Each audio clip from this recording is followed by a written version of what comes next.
Japan seems determined not to revise the deal made on wartime sex slavery issues with South Korea. It was an agreement considered deeply flawed as it was reached with the corrupt Park Geun-hye administration behind closed doors without consent from the victims and the public.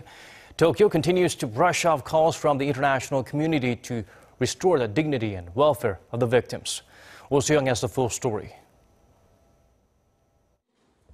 Japan's chief cabinet secretary has said Tokyo is not legally compelled to revise its deal with Seoul on Japan's wartime sexual atrocities, as urged by the UN's Committee Against Torture. Yoshihide Suga said on Monday that the suggestions only pertain to Seoul, not Tokyo. The UN committee had concluded last week that the 2015 agreement should be modified to ensure that the surviving victims of the sexual slavery during World War II are provided with redress, including the right to compensation and rehabilitation.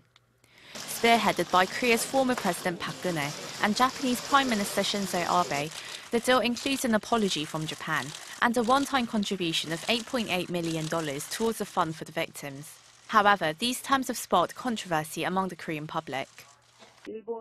It appears that the Japanese government has not shown an official acceptance of responsibility for the past, nor has it expressed a proper apology or measures for reparations. It's also been pointed out by international bodies that their recommendations over the years have not been followed by Tokyo. More than anything, the voices of the victims were excluded from the negotiations of the deal when the restoration of their dignity should be at the core of it. Various UN committees and human rights experts have expressed the same concern, urging Tokyo to make an unequivocal official apology and adequate reparations, such as including the sex slavery issue in its history textbooks. They have also shown discomfort at the prospect of removing the Statue of Peace from outside the Japanese embassy in Seoul.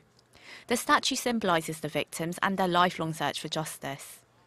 However, Tokyo has made clear its reluctance to change the deal, and a survey conducted last week by a local paper found that 61% of the Japanese public believe Korea's request for a revision should be disregarded.